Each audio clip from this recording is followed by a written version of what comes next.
Om Shri Sai Ram. Thank you, sir, for your insightful talk. Our next speaker for the session is Professor Ujjwala Chakradev. Dr. Ujjwala is an architect academician and the Vice Chancellor of SNDT Women's University, Mumbai, with a distinguished career spanning architecture, urban planning, and heritage conservation. Dr. Ujjwala will be sharing her insights on the topic Temple Architecture of Bharat, the living expression of Vedic knowledge. I welcome Dr. Ujjwala Chakradev. Sai Ram.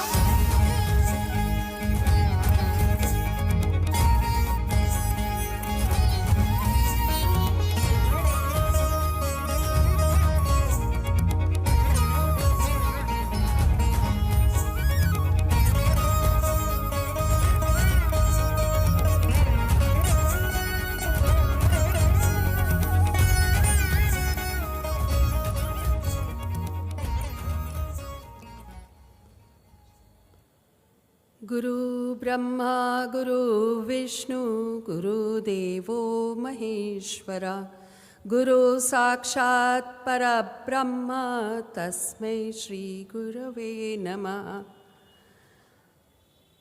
Om Sai Ram. My pranam at the lotus feet of Sri Sai Ram, and my pranam to all of you. I reiterate the same feeling as of the previous speaker, that there must be something that I have done good, that I stand in front of you here and share my few thoughts with you all on temple architecture. It's something that has been closer to my heart, I don't know, ever since. And there was a time when I decided, what am I doing with my life further? So it's architecture and Adhyatma, which happens in the atmosphere of a temple, that touched me. And I somehow promised to myself that I'll keep on exploring this field ever till I am here on this earth. Temples of Bharat are the expressions of the living knowledge of Vedas. Let me confess something over here with you all, that I know little, or rather I should say nothing about Vedas. And I can say I know very little about temples and temple architecture. I have spent some time in learning and teaching architecture, for sure. And the ambience, the architecture, does something to every human being that I know. We use architecture right from our birth till we die, and in some form or the other, our behavior, our thoughts, our movements are all governed by the place where we are, knowingly or unknowingly. In the course of our curriculum, we are taught that we have to know about it. But many of us just are there.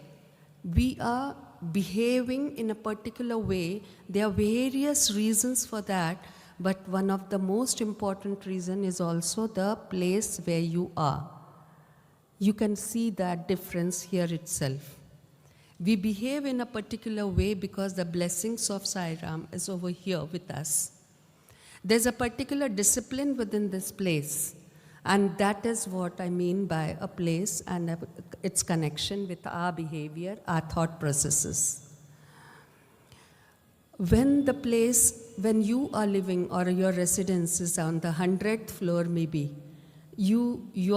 the impact it makes on your life is slow, but it definitely makes an impact on you. And when you are always in an ambience of an air-conditioned or controlled ambience, and disconnected with the nature, the kind of impact it makes on your life will result somewhere. Sometimes you'll come to know, sometimes you may not even know about it. The entire stream of environmental psychology is being developed on this particular basis. You can introspect, find out many a times at some places, wherever you are. Temples are also the pieces of architecture. They are the pearls of wisdom spread across Bharat. Today we have a boundary of Bharat, but when they were built beyond this boundary as well, wherever the spirit of Bharat was. And these temples, when you enter them, they make you feel, behave in a particular way. Why does it happen? How does it happen? Do we need to research on it? Do we think about it? Have we experienced it? Yes. We all have definitely experienced it for sure. We have never given a much thought to it. We like to go to the temple and we are there. We sit in front of the deity and then we close our eyes and then we are with our own self. There's a kind of a peace that comes and percolates down gradually within your being. And how does it happen? Why does it happen? Is something which we need to think about and talk about, and that is what I am here for. There has been a complete whole set of literature, maybe from which has been, I'm not very sure, somebody may correct me later on also about it, which has been taken from Vedas, that is the ancient knowledge, converted into Vastu Shastra.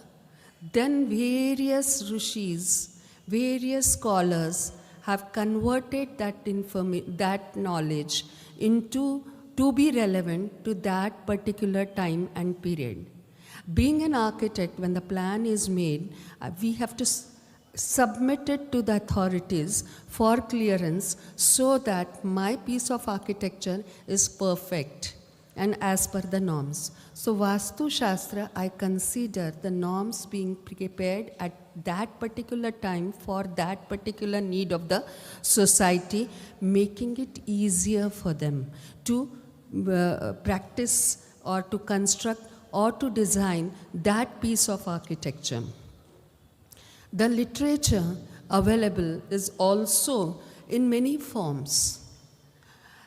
It's said that there were many rishis. The first amongst them is the Kashyap Rishi, who had written about Sthapatya Shastra. And then there are many things, it's a part of the Atharva Ved. And then we have also seen that these have been written in various forms at various times, spanning over more than 1,000 or more than that time. Sometimes they counter each other, but generally the plans, the way the temple has to be constructed, the way it has to be designed is being given in those.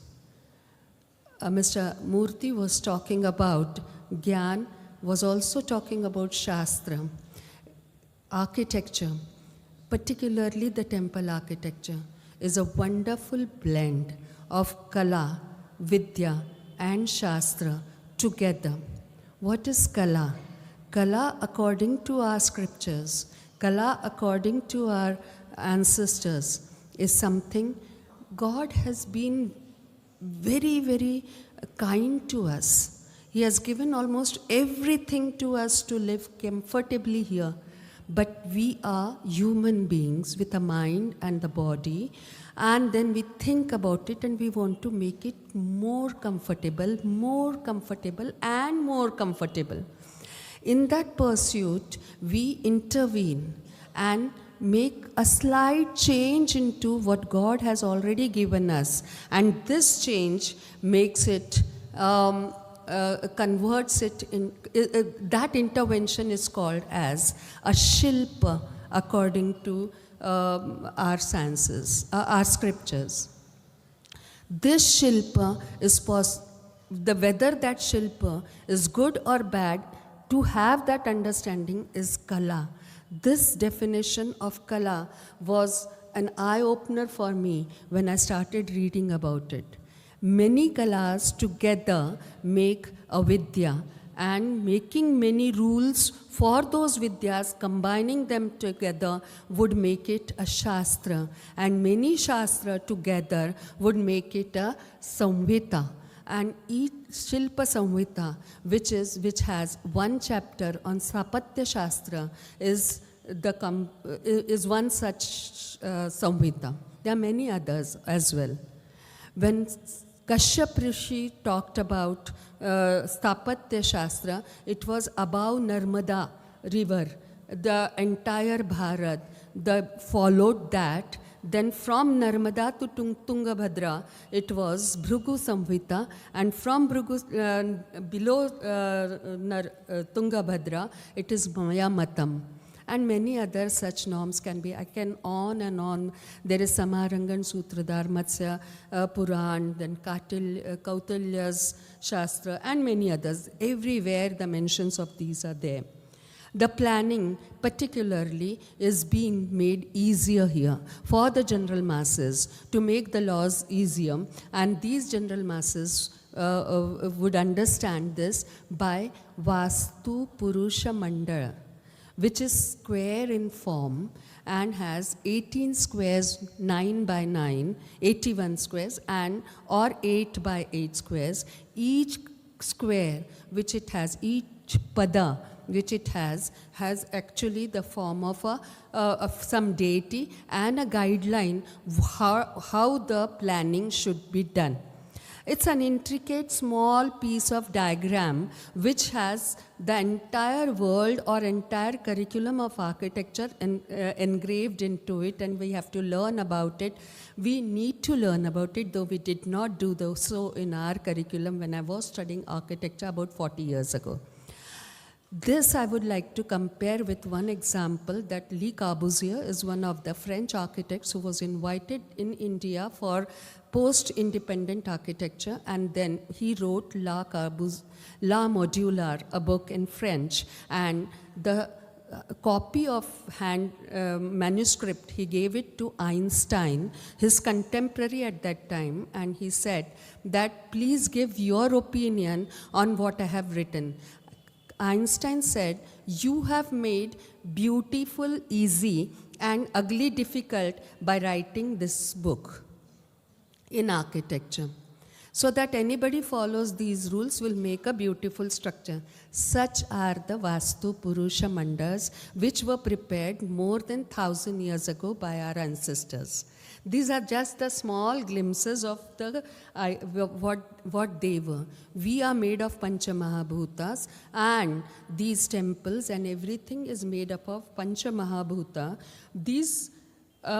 There are temples in southern part of India, Ekambaleshwar, Jambukeshwar, Arunachaleshwar, Kalahasti and Chidambaram, which depict earth, water, fire, air and Akash.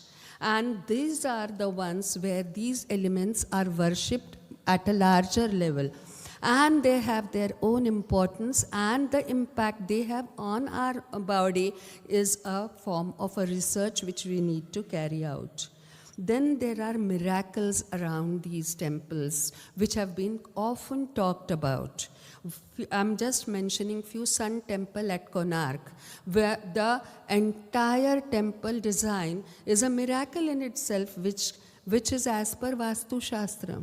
If I start talking about it, you will be, there are so many things which I can mention, but I would mention only the wheel. This temple is a complete calendar of the entire Yuga, which talks about 7 horses which were there 7 days, 12 wheels on either side of the platform talk about the 12 months, then Shukla Paksha and Krishna Paksha, and then the shadow which was cast by the central pin of the temple of that wheel would give the precise time to the minutes. So this is one of the miracles which I can definitely vouch on. Then Kailasha temple at Ellora, which is the only temple according to me which has been built from top to bottom, carved out. 40,000 ton of stone was carved out and thrown. Where? We do not know. By which machinery? We do not know. But how did it happen? We just don't know, and we are mesmerized, trying to imagine how it could have been done. The entire construction continued for more than 100 years. There is a Chaya Someshwar temple near Hyderabad, and there is constant shadow which is behind the Shankara's lingam, and we local people call it Shiva Parvati, and because it never leaves, whether there is and whether it's morning or evening, and whether sun moves, because we understand that the chaya is because of the sun and the shadows cast, but that has no impact on that chaya which is out there. There are many, 1, 2, 3, 4, but the time limit would not permit me to talk about all those examples. But as the topic given to me talks about the matter, material life, the mental, as well as spiritual, all these examples, what I am talking to you, resembles and relate to the materialistic aspect. But there is a mental aspect, but which I touched right at the beginning, saying that there is a peace out there inside. The spatial arrangement of a temple made in such a way that automatically a third person who is involved in the worldly life, once enters the temple, the traditional temple plan has many things which make you calm down. One of those, I would say, the light. There's a bright light at the entrance which diminishes with the planning, and as you reach the Garbhagruha itself means a place which is dark and is womb of a mother with a warmth as well as a moisture in it. So that kind of a feeling makes you connected to the God, and the shikhar, inside shikhar has got some meaning along with that. So this kind of a design creates a kind of a rhythm outside as well as inside. We always want that internal alignment within us. We are talking about that alignment constantly, and that alignment between our body, spirit, mind, that we are always conscious of. And that happens only when we are with our own selves. Temples are the structures which make it possible. That's why these structures which have been spread across our country are the marvels, are the pieces, the places where the entire knowledge of our ancestors has been clubbed inside. We are not looking at that. We are closing our eyes towards this treasure which we have with us. They are the sustainable structures so much talked about these days. Bhumi rapo nalo vayu kham mano buddhi revacha. Ahankara iti yamne me bhinna prakriti rashtadha is the 4th stanza of the 7th chapter of Bhagavad Gita.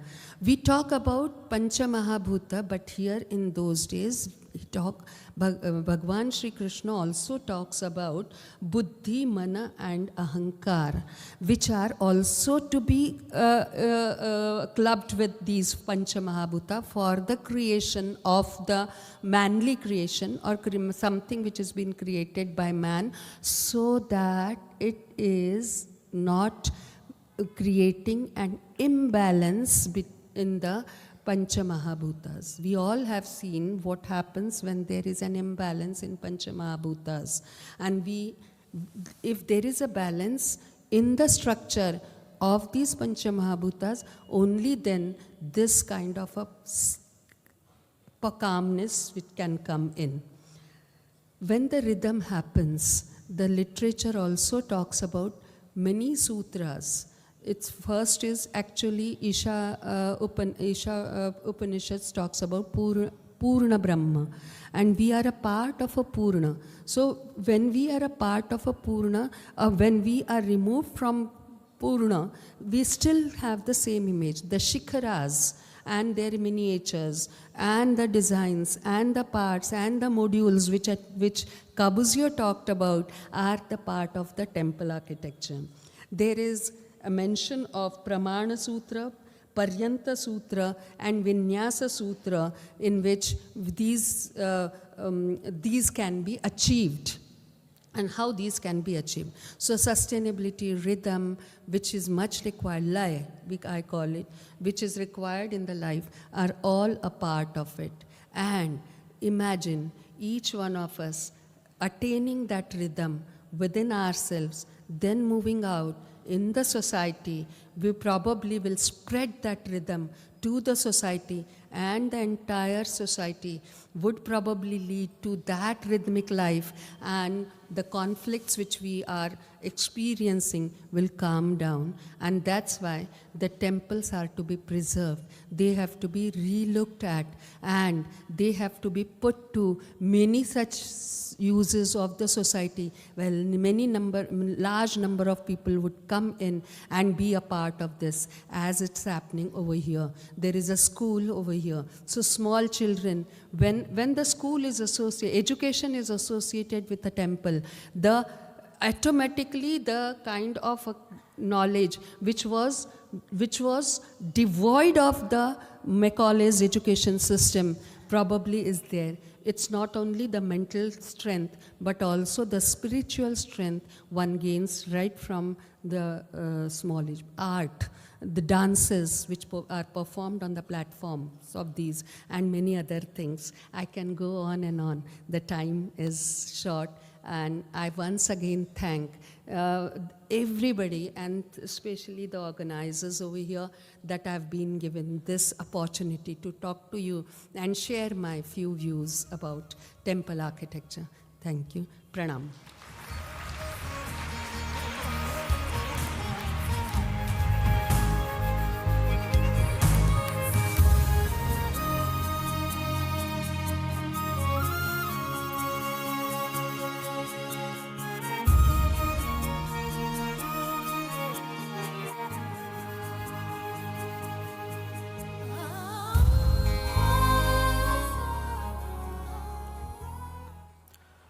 Om Shri Sai Ram.